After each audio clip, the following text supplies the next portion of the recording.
Nation, and welcome into DawgNation at Large. I'm Kaylee Mansell with DawgNation insider Connor Riley. And Connor, I have waited all week to tell you that the national championship was already ruined for me just because of the two teams, but you made my experience even worse because the one half that I watched of the game, every time someone said Jack Sawyer's name, all I could think of was Jack Sawyer. That's the only thing going through my head, and if it weren't for you, that would not have been the case. Jack Sawyer! That Ohio State needed to win them their first national championship. I will say on Jack Sawyer, and we're going to get into the national championship tonight. If you don't like Jack Sawyer, the hero, and what he sort of represented for this Ohio State team, you don't like college football. He's everything that I think college football should be about. And while you might not be thrilled that Ohio State ended up winning a national title, especially after the loss they had to Michigan earlier this year, for a player like that to get to experience that kind of moment, I think that is a net good for college football. I just felt really guilty for the people that were around me because I kept silently saying it to myself, and then I eventually just had to show them that video. But, I mean, that was the only thing that was on my mind. I will say you were at the game, so there's a chance that you didn't get to hear this. But before the game, the best part, in my opinion, was the hype video that they did before, and they used the Killers, all these things that I've done. That was like okay, the hair stood up on my arm moment. And I didn't know if you got to see that because you were at the game, but I knew that you would appreciate that just as much as myself. I have not seen it. I'm going to go find it after we wrap up this podcast. And without further ado, this is DawgNation at Large. It's the show for the new breed of Georgia Bulldog fan. This is DawgNation at Large with DawgNation insiders Connor Riley and Kaylee Mansell. It is rare that I am ever caught off guard. We've done so many of these shows that I just feel like I know what's coming next, and Connor throwing to the intro music was not on my bingo card for today, but it shows that he's more than just a pretty face here on DawgNation at Large. So why don't we get into the things that we're going to talk about today, starting with the fact that there are three key positions where players have decided to go to the NFL or transferred out, and who's going to be next up for these three important positions for the Dogs in 2025. Then we'll do our Dog Bite segment where we'll cover a variety of topics, including the national championship, as Connor had mentioned, and the final polls and the way too early top 25. Then we'll do our favorite tweets of the week. And then for our fun little switch up segment, Cody, Connor, and myself are all going to get 60 seconds to make our pitch for if we were the commissioner of college football, what would be the immediate things that we would change. So stay tuned for that. Let's start with this. Connor released two articles on DawgNation.com earlier this week. If you haven't checked them out, I would encourage you to do so. It's a way too early depth chart for both the offensive and the defensive side of the ball. But as I'm reading Connor's articles, there's three position groups that really stand out to me that it could go a multitude of ways, or somebody's going to the draft or somebody transferred out, and it's going to be someone that hasn't started in that role before. And the first position is going to be the center position, which last year Georgia really lucked out because you lose SVP, who had been in that role for a long time. Jared Wilson comes in and has a stellar season as a center. He's a one and done. You can't blame him for that because he'll get drafted, and he had a good enough performance to where I feel like that was the best thing that he could do for himself. But when you looked back on the season, there was a slight injury with Jared Wilson, and Georgia didn't really know what they were going to do about the center position. They had Tate Ratledge taking some snaps, but then he gets hurt. So now Georgia's in a similar position where it looks like the next guy up is going to be Drew Bobo. Is that a role that Drew Bobo is ready for, Connor? Hot take. Even though Jared Wilson's probably going to be the first center taken in this year's draft, I think Georgia's going to get better play at the center position next season. Jared Wilson was not a natural center. He was someone that Georgia had groomed to sort of play that position over a couple of seasons. And I think you look early on in the season, those road games, Kentucky, Alabama, there were some communication issues, some seeing the middle of the defense there. And Jared's an individually gifted offensive lineman. But Drew Bobo, the guy who I expect to start for Jared Wilson after he did start for him against Auburn and Mississippi State and then filled in the Alabama game this year, I expect him to be a more natural and more steady presence in the middle of that offensive line. He's entering his fourth year in the program. He does have starting experience. So in some ways, he's similar to what Jared Wilson was a season ago. And I think if Drew Bobo had a different last name, I think we'd be a lot higher on him as a player and what he might be able to do. But because of the relationship to his dad, There's going to be some fans out there that think that this is a nepotism position. I completely disagree. Drew Bobo is one of two four-year players on this offensive line, Ernest Green being the other one. Obviously, Micah Morris is in his fifth year with the program. You need as many veterans on this offensive line. Drew Bobo has played significant reps for this team. He obviously had the big play in the SEC championship game with the pop pass to Arian Smith there on special teams. I think his natural center abilities are going to make things a lot easier for Gunnar Stockton, who he also has a rapport with, as the two are roommates. Is this a for sure thing, or is there anyone that could come in and compete against him for this position? I think this is pretty close to a sure thing. Maybe you've got Malachi Tolliver there. I know Cortez Smith, who they signed in the 2025 class, they really like as a long-term option there. And they're going to have guys repping there behind him for depth, much like you saw Tate Ratledge do this past season. But I think Drew Bobo, I feel very confident that he's going to be Georgia's starting center when they open the season against Marshall on August 30th. My takeaway from this, too, is that Georgia is confident about what they have, because if they weren't, I think that they would have gone out and got somebody from the transfer portal at this position, kind of like they did with the next position we're going to talk about, which is safety. So you've got KJ Bolden, but you lose Malachi Starks, Dan Jackson. If you're going in-house, you've got Ja'Cory Thomas, who played in 8 games last year and had 7 tackles. However, Georgia does bring in 2 transfers, and Zion Branch, who did 2 years at USC, 41 tackles, 3 pass deflections, 1 sack, 1 forced fumble, and then Jaden Harris from Miami, 47 tackles, 1.5 sacks, and 1 interception in 2 years.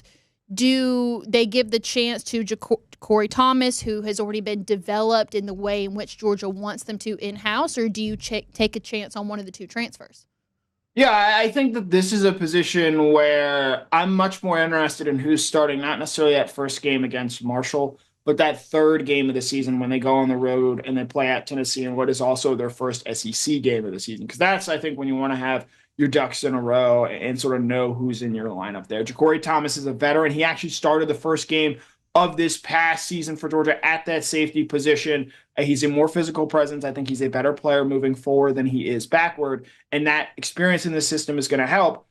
But the transfers that they brought in, Zion Branch out of USC, Jaden Harris, who started for Miami last year, Adrian Maddox from UAB, who's played a lot of football, I think are all options worth watching there as well. And the question becomes, how quickly do they pick up this defense?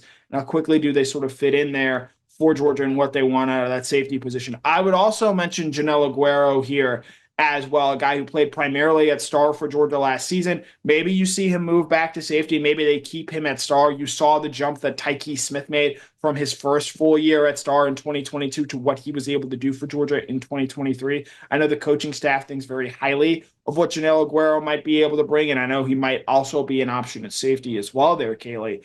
But I think the two guys that they bring back, Aguero and Thomas, that have experience in the system, right now are the most likely guys to be starting for Georgia, even with what they brought in and even expecting guys like Zion Branch, Jaden Harris to play a role for this team come this fall. Out of the transfers, who do you think will be better competition for guys like Janelle and Ja'Cory?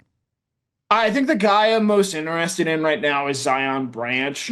He's the least experienced of the guys that they brought in between Jaden Harris and Adrian Maddox, but he's got a lot of tools that I think make him an intriguing option in that secondary. He's obviously the brother of wide receiver transfer Zachariah Branch, and injuries have been the issue for Zion Branch, in terms of getting him and keeping him on the field. But he's got a lot of tools, a lot of upside, and I'm interested in seeing how quickly he sort of gets up to speed within this defense. I know a lot of people talked about package deal when they brought in the Branch brothers and, they were bringing in Zion because they really wanted Zachariah. Make no mistake about it. Zion is here on his own merits and what he brings to this defense. And so there's a lot of upside with Zion. He's got 2 years of eligibility. I don't necessarily know that he's going to make an immediate impact, but he's a guy that I'm very interested in seeing how he develops here in his time at the University of Georgia. One position that we touched on last week, I feel it's important to go more in depth on it, is that outside linebacker edge position, because now Damon Wilson is going to Ohio State, and now Gabe Harris's role suddenly becomes so much more important. Played in 7 games last year, 14 tackles, 2 sacks. With Damon Wilson out of the way, in my mind, he becomes the projected starter, and it's about the guys that are going to come in behind him. Yeah, I think in terms of the guys that enter the transfer portal, there's no bigger loss than Damon Wilson. I would include Carson Beck in that mix there as well, with him transferring to Miami. Damon Wilson staying in the SEC, going to Missouri there. It opens up a lot of questions at that outside linebacker position. And what does Georgia want from there? And it's, they got a lot of sack production from guys outside of that outside linebacker position. Jalen Walker, who was primarily an inside linebacker. Michael Williams, who played defensive end for Georgia. So they've got a lot of things going on in that defense in terms of ways to find sack production. But there's no more interesting player in this front seven than Gabe Harris to me. He's a guy that can play outside linebacker on those early downs. And then I think similar to Michael Williams, kick inside in obvious pass rushing situations. We've seen him pop up, make a few flash plays over the course of his 2-year career at Georgia already. They're going to need him to become a consistent down-by-down player for them in 2025. The other guy that I would mention maybe as an outside linebacker, an edge position guy, is Chris Cole. This is a guy who has an unlimited skill set, can do a lot of different things, was a safety in high school, already playing pass coverage in the third down role for this Georgia defense as a true freshman. I'm really interested in seeing what they do with Chris Cole, what they do with Justin Williams, guys who are going to help them at inside linebacker, but also have the athleticism to help out at that outside linebacker position. We're a long way from, say, that 2021 room where you had guys like Nolan Smith, Adam Anderson, Robert Beal, but there's still enough talent there, along with the freshmen that they brought in, Isaiah Gibson, Darren Akinabon, and Chase Litton, to get by with what they need out of this outside linebacker room. You know how every year when you get your first glimpse at spring practice or summer pictures, and there's always that one player that you're like, oh my gosh, in the span of 6 months, this player put on so much. I could see that being Quintavious Johnson. I don't know how much he'll contribute this year, but if I had to pick an early bird special or a dark horse pick for who that might be, it fits in with this conversation because he could play a role. I think it might be Quintavious. Yeah, Quintavious is an interesting player. It made some waves early last season. While he was never really going to get on the field because you had senior Chaz Chambliss, you had Damon Wilson in that room, and then obviously Jalen Walker playing in a third down role. They liked what they saw early out of Quintavious. He passed Sam Mpemba on the depth chart, which is why Mpemba's now at Texas A&M. And I'm really interested in seeing what we see out of him because Gabe Harris is also going to play some defensive line for Georgia. So in terms of maybe that every down outside linebacker role that we saw Chaz Chambliss occupy over the past couple of years, I feel like Quintavious Johnson might be the guy that gets earmarked for that position for Georgia. And don't forget that Georgia went really, really, really heavy on the 2025 edge group and Isaiah Gibson, Rayshawn Dinkins, Darren Akinabong, which they're going to be true freshmen, but somebody like Isaiah Gibson could sneak in there late in the year. So keep that in mind. And in just a minute, we'll do our Dog Bite segment. But first, we want to remind you guys that here on DawgNation at Large, we are so excited to partner with Zagoria Law Firm. And what we love about Zagoria Law Firm is that they are the only law firm in the state that specializes in representing people bitten by dogs as well as those who have been knocked down by dogs. That's right, dog fans. They are the official dog bite injury lawyers of the Georgia Bulldogs. They literally wrote the book on how to win these cases. So if you or a loved one has been hurt by someone else's dog, give them a call at 833-GA-DOG-BITE. That's DOGBITE, or visit ZagoriaLaw.com. And now let's get to some dog bites.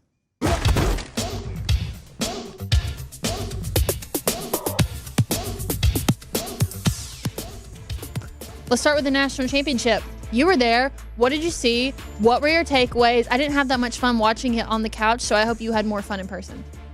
It was a good game. I'm a little perplexed. Some people saying this was a blowout. Ohio State started this game really well, but if Notre Dame got the stop there on that 3rd and 11, it would have been really interesting to see how things tightened up for Ohio State, a team that I thought played very conservative down the stretch. The best team in college football won the national title this year. I am for that. I think that is overall good for this sport.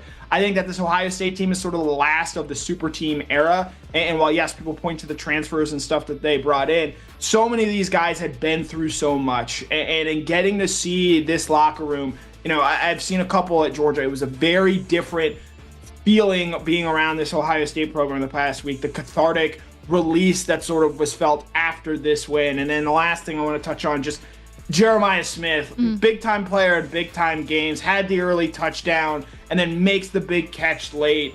You just can't say enough about what this guy brings as a freshman, and this guy is going to be an absolute problem in college football for the next 2 years. I think this is a kid who could already go and be a first-round pick in this year's NFL draft, and Ohio State has him for another 2 years. Did you get to talk to your hero? Jack Sawyer did not talk to anybody after the national championship game. At one point, he entered the locker room, already had a beer in hand, said, I'm going to talk to you guys later. That guy owed no answers or any explanations to anyone. He left it all out on the field. I did get to talk to Jack Sawyer, the hero, on the Saturday media day there, but just so impressed with him, with how highly everyone speaks of Jack Sawyer. And I wonder going forward, and spinning this into a Georgia angle, does Georgia on this 2025 team, we're going to get into this in the offseason, do they have someone that fills that Jack Sawyer type role, face of the program, Georgia guy, means so much to this institution? Do they have a player like that? I think this past year, I think that may have been Jalen Walker, and the fact that he was only a junior and it wasn't someone like, say, Tate Ratledge or like, say, Carson Beck, maybe ultimately ends up speaking to why this team didn't win a national championship. Can there be someone like that on this 2025 Georgia team? We'll save that conversation for another time because now you've got me thinking about it. But to sum up your point, I'm with you. The best team in college football won. And there was a point where midseason, actually, no, it was after Georgia lost to Ole Miss, where we were all sitting together and we were talking about who actually could win. And I believe I was the only one that said Ohio State. And usually I love being right. Not today. But we'll talk about the final polls. So Georgia finished 6th in the AP as well as the coaches poll, AP poll, or Ohio State, Notre Dame, Oregon, Texas, Penn State, Georgia. I see where they come in at 6th, but now you have the comment saying, will they beat Texas twice? And Oregon got absolutely decimated by Ohio State in the playoffs. Was this a fair evaluation in your mind? You got to not worry about these polls. Ask yourselves, would you rather have had the season that Georgia had or the season that Texas and Penn State had?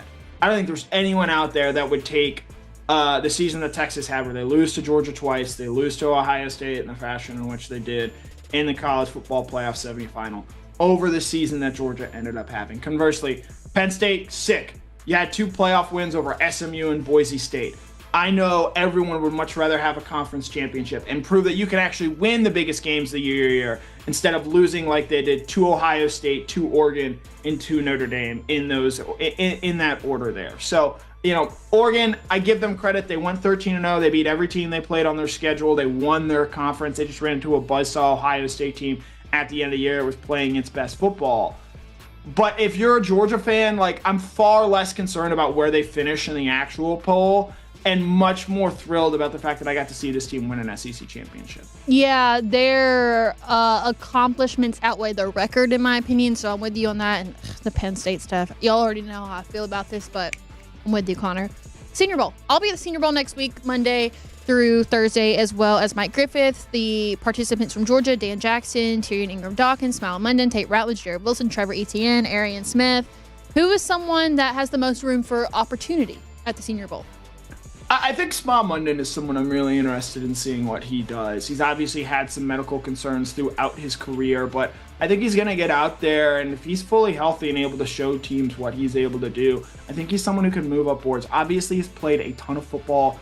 3-year starter at the University of Georgia. You know what to expect out of a Georgia linebacker. You see what Roquan Smith, Nakobe Dean, Quay Walker have done at the NFL level. So Smile Munden, someone who didn't exactly have the end of the career that he wanted to have, but I think he's someone that is going to fly up as well. The other thing, I just want to touch on this briefly. Dan Jackson was a walk-on. Not everyone wanted him always to start. Certainly at the beginning of the year, more people wanted KJ Bolden in over him. Dan Jackson is going to get drafted into the NFL and be an NFL player, and I just think that speaks to the incredible development that Dan had in his time here at the University of Georgia. If I had to pick, I would say it would be Dan Jackson, because Dan's not necessarily going to probably test well in a bunch of categories, the Combine, but I believe that if scouts see him actually play on the field, which is what the Senior Bowl provides, they're going to see what we've been seeing this entire season. So I would throw Dan Jackson into that category as well. The hot seat, it always happens. It's happening before the season, during the season, after the season. But now that the season has concluded, the coach is in the hot seat. I know that DawgNation doesn't like Mike Bobo. And according to some, he was going to step down, but that's just not true. Who is the one coach in the hot seat for you? The one that I am most interested in watching is Stacey Searles, the offensive line coach. What happens there with him? Is there a change made in the offensive line? Look, Georgia's offensive line had a lot of talent this year. They're going to have at least 3 guys, maybe 4 drafted off this offensive line alone that are in this NFL draft.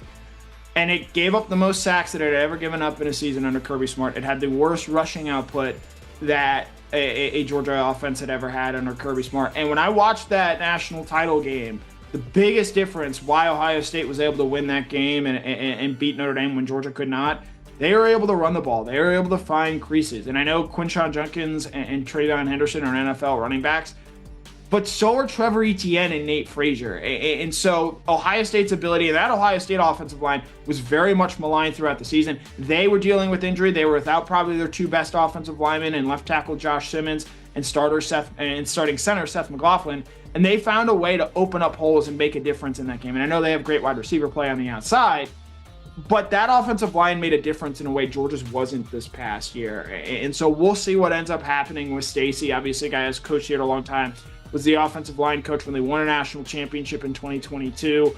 I'm really interested in seeing what happens with this offensive line job, whether Georgia brings him back or if there is a change made. Usually there are no right or wrong answers when we talk about dog bites, but that was absolutely the right answer. I would have said the exact same thing. Last thing, too early top 25 is released. Georgia comes in at 5 after Ohio State, Texas, Penn State, Notre Dame. I view this the way that you said to view the Vinyl polls. I don't look too much into the too early top 25 because there's still another transfer portal window that has to happen. There's so many things that can happen between now and then. So I don't typically take these things too seriously, and I would encourage you to do the same. Yeah, I think if Arch Manning had a different last name, if it's Arch Manziel, we're not nearly as high on Texas. Actually, we're higher. We're higher. We're way higher. Penn State, cool. You bring back Drew Aller, Nick Singleton, Katron Allen. Who are you throwing the ball to on the outside? And yes, I know the best parts of their team are coming back, but I still have major questions about them there in that regard. So if you're Georgia, and look, Georgia loses a lot on its defensive line as well as in the safety position as well, and it remains to be seen what this offense is going to look like. If you're a Georgia fan, you have to trust Kirby Smart at this point. They finished in the top 10, I believe, 8 straight seasons now, and they're just going to find a way to field a more talented team than the rest of the college football world more often than not. All it is just content to be put out into the world, so don't think about it too much. When football is actually played, that's when it's going to matter. So don't read too much. But do read the content. Do read the content. Do engage with the content. Read the DawgNation content. Yeah. Read any DawgNation content involving it, but don't take it too seriously. Okay, so in just a moment, we're going to bring in Cody Chaffins, and we're going to do Meme Machine, but it is cold out there, and it was really fun for a couple of days, and now it's getting to that point where you're getting closer and closer to spring break, and all I can think about is the beach, and that is the perfect time to visit Daytona. 23 miles of Atlantic shoreline, and you can do more than just relax, guys. You can surf, fish, kayak, and more, and it's easily accessible. If you're here in the Atlanta area or in the Athens area, you can drive, and it's not going to take you a whole day, or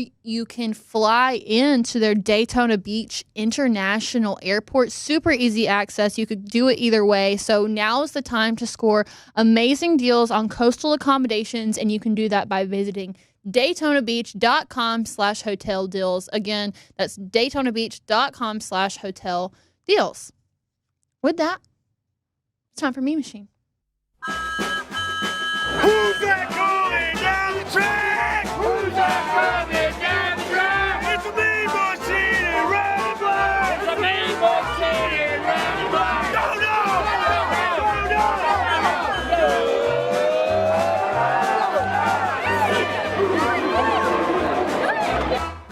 Oh, wow. Look at you. Hi. Not in the control room today. I'm at home because we've got the kids home from school for another day. They've got to go back to school. So had to do it from home today. A little snow day. Talking about Dad of the Year. All right. We'll go ahead and get right into it. I'm going to go first on today's thing. Then we'll have Cody, and then we'll have Connor. This one comes from the national championship. It just says who each state is rooting for in the national championship. Then you've got Ohio State. State, Ohio rooting for Ohio State, Indiana rooting for Notre Dame, and you can put together what the rest of the country was rooting for. So that's my meme for this week. Yeah, Kaylee, you as someone who said Notre Dame wasn't supposed to make the college football playoff, didn't belong, how did you feel about their run? We'll talk about that whenever we get to our last segment. How about that? Okay. Cody? All right, who's up next? All right, so if we're going to go snow day theme, then mine comes from the LSU Painted Posse. So this was an old one, right? So this is kind of setting things up. They had a hot take: if it snows in your building, you don't belong in the SEC. Well, guess what happened this week? It snowed in LSU's building. Beautiful shots of Death Valley in the snow, but they had to put out, this is embarrassing. So sometimes it does snow everywhere in the SEC, and LSU kind of eating their words a little bit. There were some beautiful pictures. No love for LSU, but Mike the Tiger in the snow looked kind of cool down there. It was fun to see all these folks who never get snow get some snow.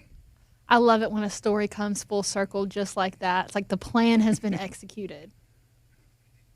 I hope Georgia never plays a snow game. I get the appeal of it. I understand people watching it.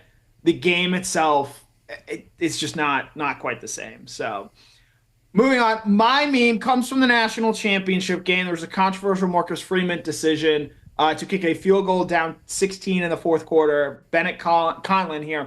I love the decision by Notre Dame. Would you rather try to win a national championship or see what sound the upright makes? Choice seems pretty clear if you like fun.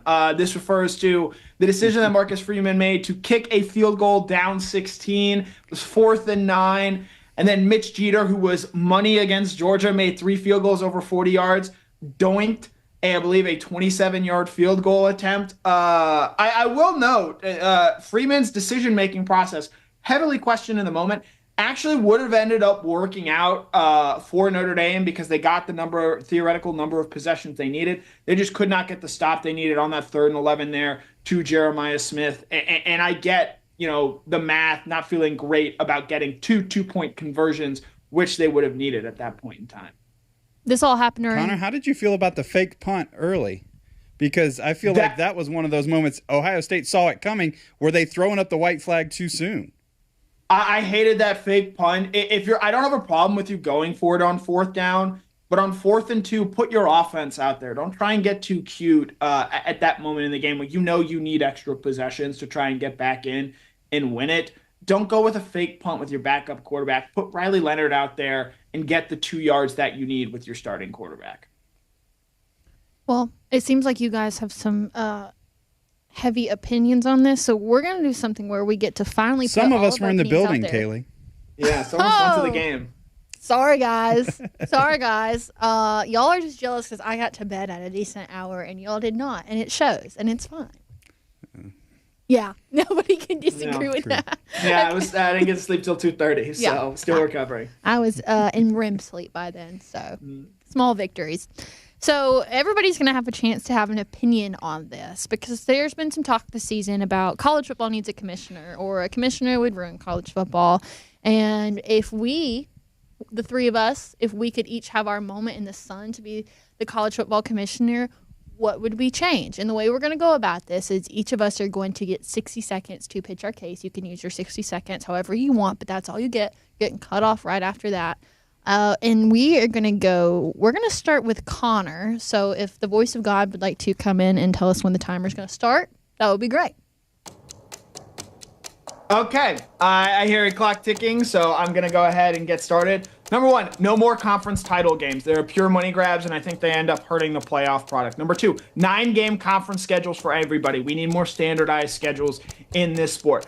All NIL deals require you to stay at a school for 2 years. We're going to ease some of the transfer portal stuff. If you take money from the NIL rules, I got no problem with that. You just have to stay at a school for 2 years. The Egg Bowl will always be played on Thanksgiving. The national title game will always be played on either January 8th or January 9th at the Rose Bowl, depending on if that January 8th is on an NFL Sunday. The semifinals will always be played on January 1st. We will go to a 16-team playoff. that begins the weekend that college football conference games are usually played. The Pac-12 teams all go back into existence back in the Pac-12. Georgia never plays at Texas A&M. SEC rivalries like Georgia, Auburn, Tennessee, Alabama will always be protected and played annually. Lee Corso is off of College Game Day. It's a great story. It's time for him to move on. Kirk Herbstreit is no longer allowed to call Amazon NFL games, and his dogs are not allowed on fields anymore. Those are the changes that I would make. Oh, and Fox gets to broadcast. All right, R.I.P. Ben. Ben getting some shade here from Connor today. Well, Ben is also not in existence anymore, so. Right. And the Texas A&M one got me. I love that Georgia would just never gets to play. And I don't know, do you get to make decisions like ESPN has to fire Lee Corso? Look, Lee Corso is an institution. He means obviously a lot to the fabric of game day. But it's just a tough watch, and I actually really like the dynamic that McAfee and Saban have. And, you know, as much as Corso and Herbstreit meant to that show, I think it's maybe time to move into a newer era with those two as the main voices of College Game Day. Not so fast, my friend. All right, Cody, you're up. All right. A lot of things that Connor said that I like, so I'm going to kind of go off of that a little bit. We're going to start the season in week 0. We're going to start it a week earlier so we can end it not on MLK Day. Top 4 teams, still 12-team playoff. They're still going to get buys, the conference champions, but the top 4 teams get the buys, the top 4 ranked teams. Regional conferences, again, we want to go back to regional. It's hard to talk smack if you're USC and you're playing Rutgers. No, we need regional conferences again. We're going to figure that out. One transfer portal happens after spring practice. All these guys got to sign at least a 1-year contract. I like Connor's too, but I'll go 1-year contract. And if you're going to pull a kid from a lower classification, a smaller school, how about a transfer fee a little bit? That would help out. And maybe if we eliminate some of these FCS type games, we can have these transfer fees to help those teams fund their football team. All right, national championship always going to be played on a Saturday night. We don't want to play on Monday. Nobody wants to stay up when they got school the next day. Don't want to do that. And the other thing is you don't have to pay all your players. You're going to keep walk-ons in college football. Love it. I love that last one. Keep walk-ons. I love it. Dang, you guys, we have some great minds think alike moments here because I was excited to go last, but now I just feel like I'm repeating, but it's good that we all kind of have the same brain. So whenever you guys want to turn on the clock, I'm ready. Y'all should have known that the first one was absolutely going to be that Notre Dame still has to join a conference. I don't care what they did in the postseason. They should have the same stakes as everyone else. This is where it gets really opinionated. The playoff committee is voted on by the public. If you want to be a part of the playoff committee, you have to submit yourself onto a ballot, campaign for yourself, then the public votes on the committee because your average college football fan knows more knowledge than they do. I'm with Connor. Banish Kirk's dog from all the sets. Kirk is not allowed to call any Ohio State games, but especially get rid of the dog. The 12 best teams at the end of the season will be ranked in order. That's how the seeding will go. No conference champions. I want to see the 12 best teams. Championship, Saturday. Absolutely. Every Power 4 team should have to play 2 out-of-conference games by other Power 4 schools. You can only transfer once, and then you have to be at your school for 2 years. Transfer portal, only 1 window. That's it. And that's really what I had. The big one is just the committee. I think that the committee should be voted on by the public because we saw this year they don't know anything. They don't watch games. So honestly, I don't even need to use all my time because that's all my points. Okay. So my big question is this. If we all kind of think these same things, why can we not get these things implemented into college football? Money. And that's why, actually, I think the thing that I tried to push in last is maybe something I absolutely should have had in higher rather than like the Egg Bowl always being played on Thanksgiving. ESPN has a monopoly on the college football playoff right now. And I think as we saw this season, there are a lot of issues with that in the way that we talk about this sport.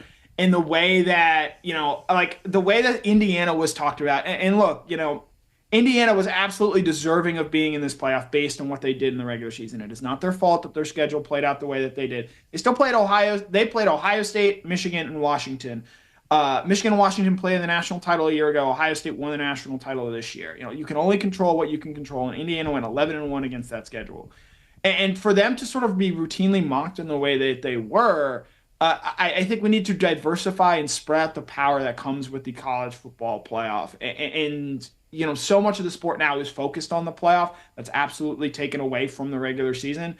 And I think that's a big reason why you saw the ratings for this college football playoff championship game, which should have been massive, given it's Ohio State and Notre Dame, two of the 5-6 biggest brands in college football, do the number that it did in terms of television ratings. And so there's a lot of fractured identities in college football right now. I find it interesting that Kirk Herbstreit's name came up quite often. I think he has become the face of that criticism. And so it'll be interesting moving forward what ESPN does to celebrate college football more, because I don't get the sense that college football was properly celebrated. And I think fans recognize that now moving forward. Okay. All right. Well, as long as we're on the same page about the dogs have to go. I mean, bring your child over your animal. Sorry. That's just how I feel. Okay. Well, we've been waiting all year, and it's finally come down to this. And it's our touchdown prediction results, in case you missed it, in case you're not caught up. It ended in a tie. Connor and I both had 5. And then we went to the national championship to break the tie, with the initial tiebreaker being a touchdown, and then a second tiebreaker being the player with a sack. And this is the part where I admit defeat. And I was wrong. I was wrong because Connor got a player with a touchdown in Riley Leonard, who scored the first touchdown. And then I took the wrong Jeremiah. I had Jeremiah Smith as my number one pick. You talked about it. I know. I had Jeremiah Smith as my number one. I had Jeremiah Smith and Jeremiah Love, and I just was hoping Connor would take one of the Jeremiahs, make my decision a little bit easier. But what makes this whole thing even worse is that I got the player with the sack. The only sack of the game, I took that player. And it didn't even matter because I couldn't pick like one of 8 people to score a touchdown. And this is the most Kaylee way to end this entire thing. But with that, I would like to say congratulations to Connor for being a certified ball knower. And you are the winner of our first ever touchdown prediction thing. So great job. I'm so thrilled. Shout out to Riley Leonard and his 9 carries on the opening drive there. He threw up after that touchdown. I imagine he was just so overcome with emotion that he had just won the touchdown crown for me this year. But Kaylee and Cody, next year, it's a new season. Cody, Cash Jones is coming back. He's going to have a big role moving forward. So hopefully Georgia gets more games with more Cash Jones touchdowns next season. I'm already thinking G-Day, and I'm thinking who's going to get the touchdowns on G-Day. Nate Frazier's an early, obvious favorite, but I want to say Chauncey Bowens. If we can keep Chauncey Bowens around here, I think Chauncey Bowens could get a touchdown at G-Day. Just early pick, but it's not. Don't lock it in. That's just the way I'm feeling right now. It's never too early to start thinking about it because we did the fantasy draft last year for the touchdown predictions for G-Day. Yeah. Okay. So. Yeah. Yeah, I think that'd be fun. That'll be the last time that we'll have this for a while. We will return on G-Day, and then I guess it's time to start getting saddled up for next season. So congratulations to Connor on being the first winner and myself for being the first loser. So we'll start to wrap it up. Usually we talk about what we learned today, but take us home. I want to talk about something else, if that's okay with you, Connor. Today, the Oscar nominations were released, which more importantly means that our second ever DawgNation at-large Oscars is going to be coming up very, very, very soon. It was like the really first fun thing that Connor and I came up with and did, and so it brings back a lot of special memories. And so I want to remind you guys that we'll have that coming up, and hopefully we're going to have a really good announcement about it soon, a way that everyone that watches the show can also be involved in it. So I just wanted to end the show on that because it's very sentimental to me, and I'm really excited that we're getting closer and closer to it. The show before the Oscars, I may be on vacation, so we're gonna have to find some scheduling there. I might go, so-and-so was not able to accept their award, but yes, very excited for the show, and a little disappointed at the Oscars and some of the nominees and the way things turned out there was not what I was hoping to see there. Challengers not getting best score. Best score? What are we doing? Yeah.